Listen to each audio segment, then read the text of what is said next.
Good morning, students. I am taking your second chapter, that is food and health.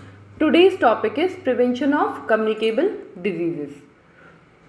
Prevention of communicable diseases means how to prevent ourselves from communicable diseases. Prevention means बचाव. So हम अपने आप को कैसे बचा सकते हैं communicable diseases से. I hope you all remember what are communicable diseases. The diseases which spread from one person to another person are called communicable diseases.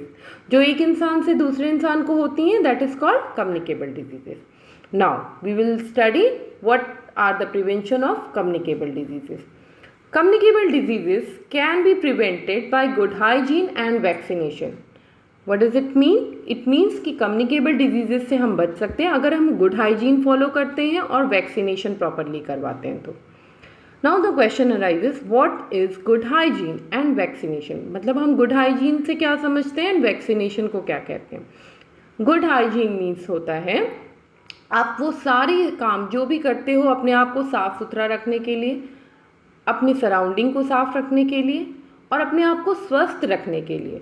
Like you are taking balance diet, you are doing exercise, you are cleaning your room, you are cleaning your surrounding. It means you are following good hygiene. Now what is vaccination? Vaccination is another way of protecting ourselves by getting the immunity against certain diseases. What does it mean? Vaccination basically हमें immunity देता है. Immunity मतलब होता है बीमारियों से लड़ने की ताकत. कुछ डिजीज़ेस के अगेंस्ट अगर हम उनकी वैक्सीनेशन ले लेते हैं, उनकी वैक्सीन ले लेते हैं तो हमें उन बीमारियों से लड़ने की ताकत मिल जाती है. For example, suppose a child is born और new born childs are there. What happens after his birth? Doctor gives the prescription of various vaccination which he or she needs to take after certain period of time. मतलब जब एक बच्चा पैदा होता है तो doctor उसको वैक्सीनेशन की एक लिस्ट उसके पेरेंट्स को देते हैं उसके लिए, जो कि उसे कुछ टाइम पीरियड के बाद लगवानी होती है. Like at the age of 2 months, at the age of 1 month, at the age of 5 months, ऐसे करते करते उसको अलग अलग वैक्सीनेशन लगवानी होती है. These vaccination include BCG, basically tetanus, now polio drops. I hope you all are well aware of this. Polio drops बच्चों को पिलाए जाते हैं. तो ये सब क्या है? वैक्सीनेशन है. और ये वैक्सीनेशन क्या करती हैं? ये वैक्सीनेशन हमें जिन भी बीमारियों के लिए दी जाती हैं उन बीमारियों से लड़ने की ताकत हमारे अंदर आ जाती है. तो that is called vaccination. Now hygiene may be defined as practices that ensure cleanliness and good health, which I explained you. Now following are some steps to maintain good hygiene. ये steps follow करके हम good hygiene maintain कर सकते हैं. कौन कौन से हैं वो steps? Wash your hand before and after eating food and after going to the toilet with soap and water. हमें अपने हाथों को अच्छे से साफ़ करना चाहिए खाना खाने से पहले और खाना खाने के बाद. इवन हमें जब टॉयलेट से हम निकले तभी भी हमें अपने हाथों को अच्छे से सोप और वाटर से धोना चाहिए. I hope all of you are following this step nowadays very regularly, क्योंकि ये स्टेप आप रेगुलरली टेलीविज़न्स पे, अपने घरों में पेरेंट्स से, अपने आसपास के लोगों से सुन रहे हो कि हमें अपने आप को बहुत साफ़ रखना है, हाथों को अच्छे से धोना है. ओके क्योंकि एक कम्युनिकेबल डिजीज़ अभी हमारे एटमॉस्फेयर में फैली हुई है and that is COVID-19. So to prevent ourselves from this disease we should be following this step very carefully. Now second step is do not allow water to stand in dishes, vessels, coolers, pots, etc. in or around your house because stagnant water allows breeding of mosquito. हमें अपने घरों में या घरों के बाहर कहीं भी पानी नहीं इकट्ठे होने देना चाहिए. इकट्ठे पानी को हम क्या कहते हैं इंग्लिश में? Stagnant water. Why we should not allow stagnant water? Because जहाँ भी पानी इकट्ठा होता है वहाँ पे मॉस्किटो ब्रीडिंग शुरू हो जाती है। What is mosquito breeding? मतलब मच्छर पनपने लगते हैं, ठीक है। तो we should not allow stagnant water in और आउटसाइड ऑफ आवर हाउसेस। और ये पानी इकट्ठे कहाँ होते हैं? ये पानी इकट्ठे होते हैं डिशेस में, वेसल्स में, कूलर्स में, पॉट्स में, etcetera. Water coolers we all use in summers. After summers हम ध्यान नहीं देते और कूलर्स में पानी रह जाते हैं।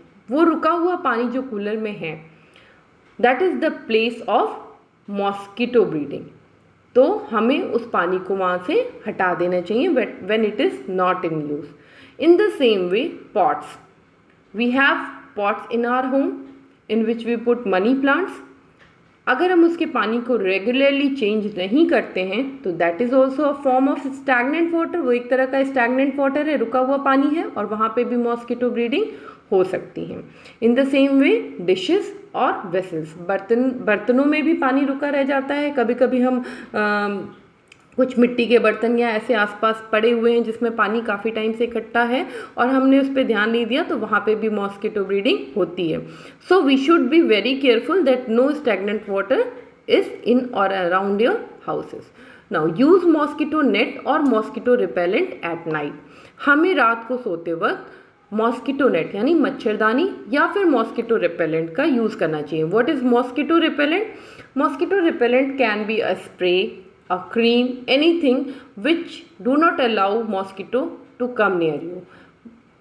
मतलब आप अपने शरीर पे किसी भी तरह की मॉस्किटो से बचने के लिए अगर क्रीम लगाते हो या फिर कोई स्प्रे करते हो जिससे आप बच सकते हो, तो that will come under mosquito repellent. Now wash fruits and vegetables well before cooking और ईटिंग देम। हमें फलों और सब्जियों को अच्छे से धोकर तभी पकाना चाहिए या खाना चाहिए, ठीक है, क्योंकि उस पर कई तरह की स्प्रे हुए रहते हैं, कई गंदे हाथों से वो टच हुए रहते हैं। तो अगर हम उनको अच्छे से धुल के तब पकाते हैं और खाते हैं तो उनके जर्म्स हट जाते हैं। Now food must be kept covered to prevent flies sitting on it. Flies means मक्खियाँ। तो ये फ्लाइज जो हैं ये बहुत सारे जर्म्स कैरी करती हैं because they sit on the dirty things also and on our food also. So हमें अपने खाने की चीज़ों को ढक के रखने चाहिए ताकि ये मक्खियाँ उन पे ना बैठ पाएँ, ओके। क्योंकि जो जर्म्स ये कैरी करती हैं, जो जर्म्स इनके बॉडी में होते हैं, वो जर्म्स फिर वो फूड में ट्रांसफ़र कर देती हैं। Do not allow heaps of garbage to collect near your home. हमें अपने घरों के पास कूड़े की ढेर इकट्ठे नहीं होने देना चाहिए। हीप्स ऑफ गार्बेज मीन्स कूड़े का ढेर इकट्ठा नहीं होने देना चाहिए। Why? Because heaps of garbage also carry germs, mosquito, bugs, flies। तो ये सारी चीज़ें इस पे पनपने लगती हैं, मच्छर आने लगते हैं, मक्खियाँ आने लगती हैं, बग्स आने लगते हैं, जर्म्स कैरी करती हैं ये। तो अगर ये हमारे घरों के आसपास रहेंगी तो there are chances that communicable diseases spread. So we should not allow heaps of garbage near our houses. Dustbins should be kept covered.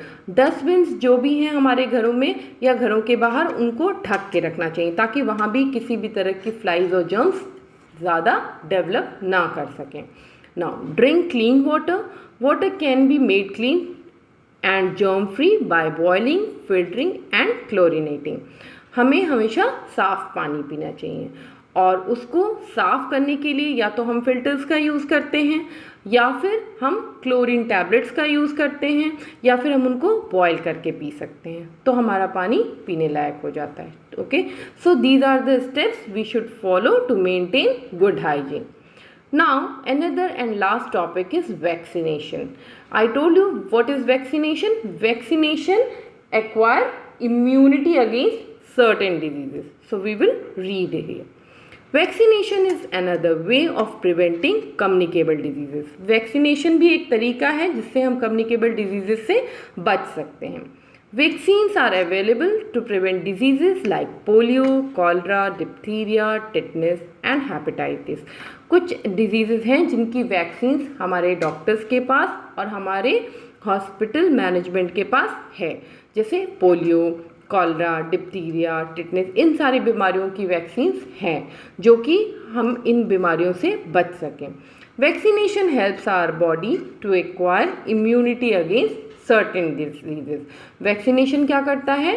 Vaccination हमारे शरीर में बीमारियों से लड़ने की ताकत देता है, उन बीमारियों से जिनकी हमने वैक्सीन ली हुई है. Okay, so in this way we have completed this chapter. I gave you the re-explanation of this chapter. Here you can see in this picture also that child is taking polio vaccine in the form of drop. Okay, so we have completed this chapter. Now I prepared one worksheet for you, and after the class get over, what you do, you have to complete this worksheet on the basis of the videos or lessons I taught you. Okay, and in the next class we will do the exercises and question answers. Thank you.